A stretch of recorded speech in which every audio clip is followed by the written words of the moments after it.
Pronto, gravando.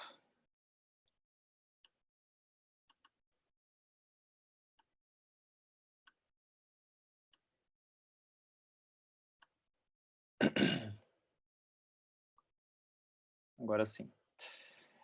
Então, eu criei a Escola do Curador com um propósito bastante definido, que foi se formando, assim, à medida que o meu trabalho foi se desenvolvendo, e eu fui entendendo qual que era, a minha missão com o conhecimento e com a transmissão do conhecimento, né. Então, a tudo isso aqui foi pensado, desde a logo, o nome, a cor, né, para passar uma mensagem para as pessoas, e está funcionando, está dando certo esse jeito de passar a mensagem, né. Então, a o próprio nome escola já já tem o intuito de ressignificar a nossa relação com a escola da infância, com a escola da adolescência, que a gente carrega uma marca de um ensino obrigatório, de um ensino, desprazeroso, de um ensino muitas vezes inútil, né, afinal até hoje eu não descobri para que serve usar a equação de Bhaskara, né, na minha vida, ou polinômios, enfim.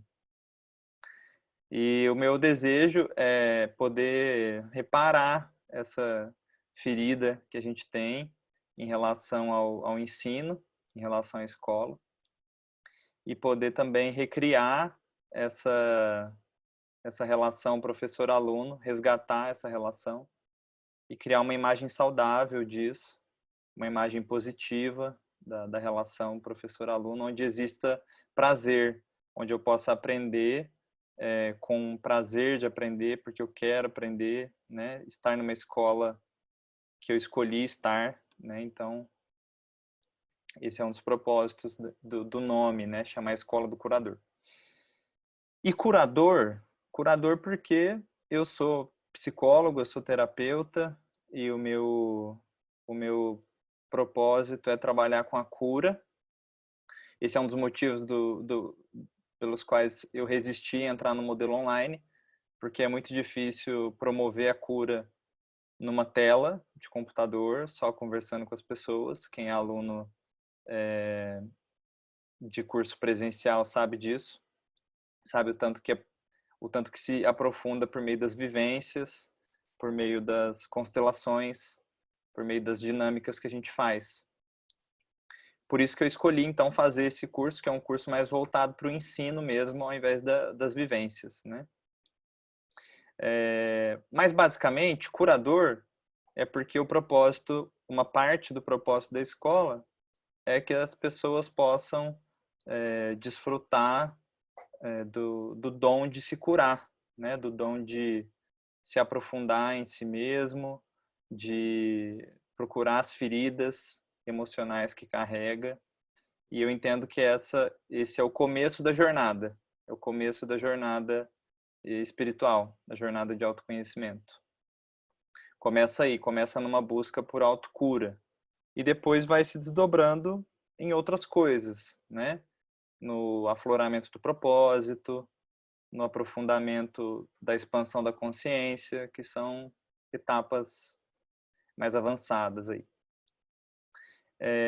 E também um outro ponto aí que está na a compreensão é o que te liberta, que eu coloquei, é que nesse caminho, eu já estou nesse caminho já há mais de 15 anos, comecei muito cedo, eu frequentemente me pergunto o que que realmente importa, né, nesse caminho, o que que realmente fez a diferença para mim, quando eu penso nos meus professores, quando eu penso nas terapias que eu já fiz, nas vivências que eu participei e participo, né, continuo participando.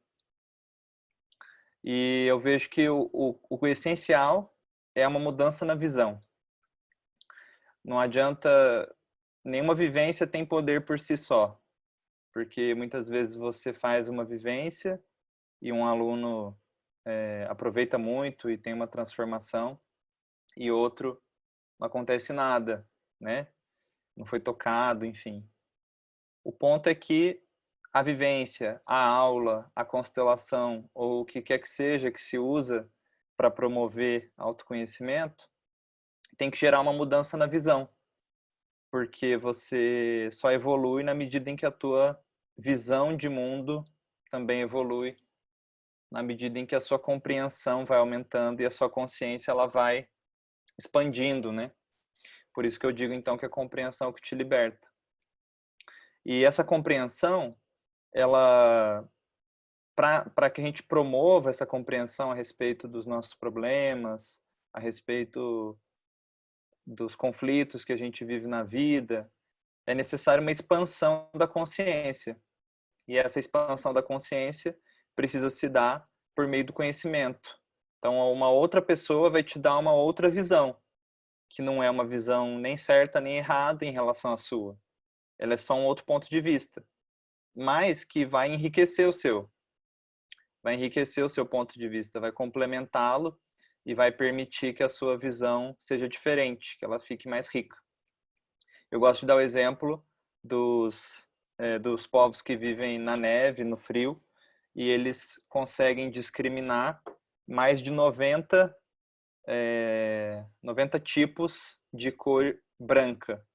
Porque eles olham para a neve, tem uma neve encardida, tem uma neve amarelada, tem uma neve, sei lá, azulada, outra acinzentada.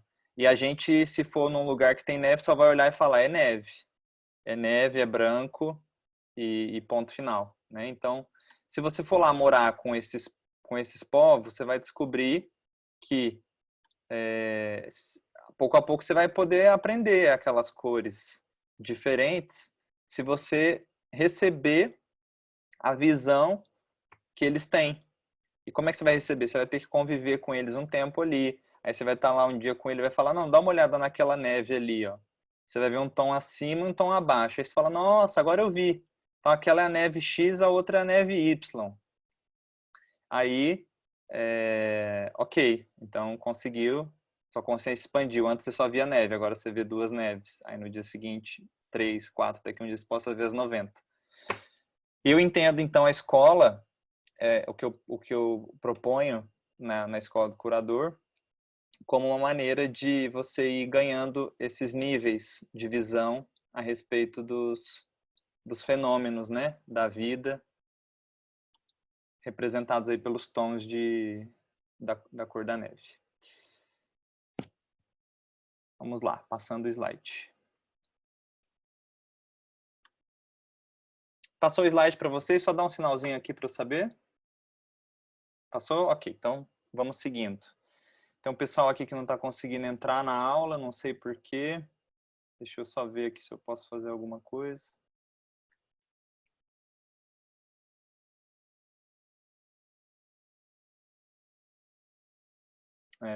Pessoal que não está conseguindo entrar, é só clicar. Não tem senha, tá? Enfim, de qualquer maneira, depois vai ter a gravação. Aos poucos a gente vai alinhando isso. Hoje é a primeira vez, não sei qual que é o problema aí que está dando. Bom, na escola do curador, eu sempre uso histórias e gosto muito de mitologias antigas, né, cosmovisão das civilizações antigas, porque eu vejo que elas são muito ricas para esse aprendizado que a gente está se propondo a fazer. Então tem essa frase que eu gosto muito de um filósofo, não sei se é grego ou romano, Epíteto: as sementes de grandeza do homem necessitam de uma imagem a fim de que possam florescer. Essa imagem que faz essa semente florescer são os nossos referenciais. Então, assim como uma história pode te inspirar e pode te exemplificar e te ajudar a expandir a consciência, também uma pessoa pode ser essa imagem, né? Os professores que a gente tem, os mestres, amigos também que a gente admira de alguma maneira, todos eles podem ser essa imagem que ajuda a nossa semente de sabedoria e aquilo que a gente tem dentro da gente a crescer e florescer, né? Esse curso especificamente, a gente vai trabalhar em cima de uma história, que é a história da Bhagavad Gita, né? Que traz o diálogo de um guerreiro com o seu mestre, e eles estão no meio de uma batalha, a batalha vai começar, e essa batalha ela é toda simbólica, tem toda uma simbologia por trás dessa história. Então a gente tem que enxergar essa história nos níveis simbólicos e não no nível concreto dela, né? Mas vamos seguindo. O pessoal tá aí, ok. Bom, temos duas direções na vida. Uma direção de vida horizontal, que é quando a gente está lidando com a vida prática, com aquilo que no latim é o prosaico, né? E tem o prosaico e o poético. São duas dimensões diferentes da vida. Lidar com compra, com dinheiro, com levar filho na escola, com acordar, fazer comida. Se você for ver, provavelmente 24 horas do seu dia você está se dedicando para essa dimensão horizontal, né, da vida. A dimensão que te mantém ligado na matéria, que te mantém ligado nas preocupações, em tudo que é desse mundo, né? E tem uma outra dimensão do ser humano, que é a dimensão vertical, a dimensão para cima e para baixo, né? Então, em direção à elevação e também em direção ao aprofundamento. Então, a dimensão vertical é a busca de sentido, né? Eu estou fazendo tudo isso para quê? Acordo cedo e como que eu como e crio meus filhos. Aonde vai chegar tudo isso? Essa é a dimensão vertical. Na dimensão vertical entra toda a busca artística, a busca pelo belo, por aquilo que é a natureza também, e todas as práticas espirituais, religião, né? Práticas de expansão da consciência, quando a gente busca uma evolução e faz os questionamentos filosóficos básicos da vida. Essa dimensão, então olha só o símbolo aí que eu coloquei, a cruz, né? Coloquei o símbolo do cristianismo, que é Jesus na cruz. Um dos símbolos, então, um dos significados desse símbolo é o homem, ele está crucificado entre duas dimensões. Ele é, ao mesmo tempo, um animal que caminha na terra, que tem necessidades banais, fisiológicas e que está sujeito a todas as leis da natureza. E ele também é um ser espiritual, profundo, que tem profundidade, que vai para baixo, para dentro, e que tem uma elevação, que também é capaz de transcender essa natureza meramente animal e encontrar uma dimensão espiritual, uma dimensão superior, uma dimensão que transcende a horizontalidade, né? Então, o nosso esforço é para ganhar aprofundamento e para ganhar elevação espiritual. Quando uma pessoa vive presa só na dimensão horizontal, ela vai sentir tédio na vida, ela não vai ver muito sentido no que ela faz, vai sentir angústia, vai ter os males da modernidade, enfim, que está que está cada vez mais comum, que é depressão e ansiedade, porque carece de um sentido, carece de um para quê. Para que eu estou aqui fazendo o que eu estou fazendo, né? Então, aí estou vendo que o pessoal está conseguindo entrar agora. Então, o meu esforço na escola do curador é promover a verticalização dos meus alunos. Eu levo eles para uma busca de sentido, utilizando a arte, a poesia, as imagens religiosas, os textos sagrados, meditação, cultivo da espiritualidade. E, assim como eu quero passar a imagem para vocês de que assim como um treinador que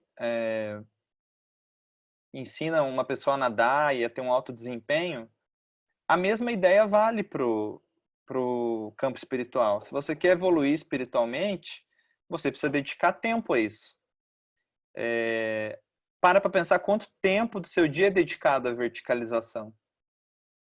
Se você é uma pessoa muito disciplinada e medita e tal, talvez você faça isso por 1 hora por dia. E o dia tem 24 horas, então não é nem 10%. Então, o nosso avanço vai ser proporcional, né? Então, agora, pelo menos uma vez por semana, você vai ter esse estudo que vai estar te impulsionando aí na verticalização. Mais um slide. A escola do curador, ela é uma escola iniciática. O que isso significa? Significa que o conhecimento que eu passo para os meus alunos, ele é o mesmo conhecimento que era passado na antiguidade, nas escolas iniciáticas, como o misticismo cristão, como, sei lá, a Rosa Cruz, como a maçonaria, como a alquimia, a cabala, enfim. Só responder aqui. Então, pessoal do Instagram, os slides estão na aula do Zoom. Eu estou transmitindo a aula para vocês aí também, mas eu estou dando aula para o pessoal no Zoom. O tarô, enfim, o yoga, todos esses conhecimentos, até bem pouco tempo atrás, eles eram guardados às 7 chaves em escolas secretas, onde você teria que trabalhar muitos anos para poder acessar, para poder receber do mestre e tal. Bom, esse conhecimento ele era protegido, só que agora temos YouTube, temos Google, temos Instagram, então todo o conhecimento que era secreto até bem pouco tempo atrás, ele está no YouTube. Você não precisa mais passar anos dentro de um lugar fechado para um dia o mestre te falar abrir determinado livro para você. Tá tudo acessível externamente. Qualquer pessoa pode acessar o conhecimento espiritual. Qualquer pessoa do planeta que tem acesso à internet pode acessar. Antigamente isso era secreto, por quê? Porque a humanidade era tão bestial que eles matavam. Então, na Idade Média, eles matavam as bruxas, porque elas faziam magia. E magia é uma espécie de manipulação das forças da natureza, que essa escola aqui também ensina. Então, esse conhecimento ele era secreto só por causa disso, só por causa da bestialidade das pessoas. Hoje ele não precisa mais ser secreto, porque não se mata mais porque você faz magia ou coisas do tipo, embora ainda tenha algum preconceito. Porém, mesmo ele não sendo secreto no nível externo, que o acesso é fácil pelo YouTube, eu gosto muito dessa frase aí, que diz assim: os lábios da sabedoria estão fechados, exceto aos ouvidos do entendimento. Porque esse é um conhecimento que se protege.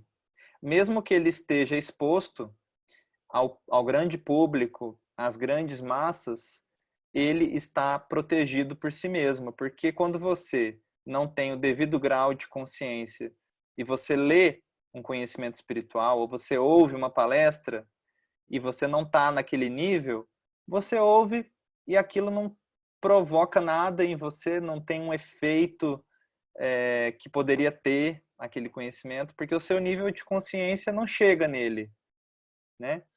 É por isso que os trabalhos que eu ofereço são longos. Eu não gosto de ficar dando curso curto, cursos que são rápidos, porque eu não acredito nisso, não foi assim a minha caminhada. É com o tempo que essa consciência pode ir expandindo e os ouvidos do entendimento vão captar o que os lábios da sabedoria estão transmitindo, né? Olha lá, eu gosto muito desse autor, ele fala das escolas iniciáticas, né? Então, vou ler aqui. Os homens que querem mudar o seu estado de consciência necessitam de uma escola, mas antes de tudo, devem dar-se conta de que precisam dela. Enquanto acreditarem poder fazer algo por si mesmos, não poderão tirar nenhum proveito de uma escola, ainda que a encontrem. As escolas existem somente para aqueles que precisam delas e sabem que precisam delas. Então, o Ouspensky, ele está falando aqui, ele era ele foi lá da Rússia, né? Ele já faleceu. Ele fazia parte de uma escola, depois ele deu continuidade, inclusive, uma escola que ele não criou, mas ele deu continuidade. E ele está falando aqui que, antes de tudo, é necessário ter um desejo pelo autoconhecimento, um desejo pela sabedoria e a humildade de se colocar como aluno. Porque a posição de aluno é uma posição humilde. O próprio nome aluno também não é muito legal, mas ele quer dizer sem luz. Sem. Luno, luz. Aluno é o que não tem luz. E aí ele vai buscar uma luz por meio do conhecimento, né? E o nosso ego, ele resiste ao conhecimento. Ele resiste ao conhecimento da vida, ele resiste ao esforço de ter que estudar, de ter que rever as ideias dele, que ele já acha que está certo, que ele já chegou às conclusões dele, aí você tem que rever isso. Então, uma parte nossa resiste, sempre resiste, faz parte desse trabalho. E é essa parte que vai questionar, é essa parte que vai resistir ao trabalho de formas indiretas, que vai ter preguiça, que vai sabotar. Ela faz parte. A gente está aqui, inclusive, para conhecê-la e para superá-la, né? Para transcender essa parte. Então, eu coloco os meus cursos longos de propósito. Cursos longos, eles têm... É mais difícil de ter aluno. Sei lá, se a escola do curador durasse 6 meses, eu sei que eu ia formar a turma muito mais fácil. Mas eu falo, nossa, é 1 ano. Aí as pessoas, nossa, mas 1 ano, poxa, 1 ano é muito tempo, não sei o quê. Então, esse já é uma forma de selecionar, né, os alunos para ver quem que está realmente afim aí de seguir nesse estudo de forma consistente, né, comprometida. Bom, todas essas escolas, elas buscam uma única e mesma coisa. Aqui você vai sempre ver eu falando das diversas religiões e tradições espirituais do planeta e usando todas as tradições, procurando uma linguagem universal entre elas. Então, olha aqui o que eu coloquei. No cristianismo, busca-se a salvação da alma, salvação do pecado. No budismo, eles estão à procura do nirvana, o estado zero da mente, né? Um estado paradisíaco. No hinduísmo é a mesma coisa, só que se chama isso de moksha, a liberação do ciclo de nascimento e morte, da reencarnação compulsiva, né? No yoga, mesma coisa, só que com o nome de Kaivalya, por meio das práticas de yoga, no Yoga Sutras, né? Patanjali, então, fala sobre Kaivalya, que é equivalente a moksha. E no islamismo, eles estão à procura do paraíso, de atingir o paraíso depois da morte, se você fizer seguir as regras do Alcorão, eles acreditam que eles vão chegar no paraíso depois da morte, onde tem 700 virgens, dentre outras coisas. Todas essas escrituras, elas têm algo em comum, que é criar uma imagem na sua mente de que existe um estado superior de consciência. E esse estado, é importante você saber que sempre que você interpretar uma escritura religiosa de forma concreta e tentar aplicar ela no seu mundo externo, você vai dançar. Porque aí você vai achar que o paraíso é depois, sabe? Que o paraíso é em outro lugar, que é depois daqui e tal. E isso já desfigura toda a busca, porque a busca é só agora. Esses estados que eles estão falando são estados de consciência. Não é um lugar em outro planeta, né? Até pode ter isso, não estou negando que possa existir. Mas o trabalho de autoconhecimento quer ajudar você a produzir esse paraíso dentro, a encontrar a liberdade nessa vida, a chegar no paraíso nessa vida. Que significa o quê? Estar conectado com o fluxo de alegria sem causa, da alegria eterna, da bem-aventurança, que é a nossa natureza mais profunda. Então, olha essa imagem que eu coloquei. Céu e o inferno. A harmonia e o sofrimento. O sofrimento na forma do fogo que queima, que arde, que incomoda e que inferniza,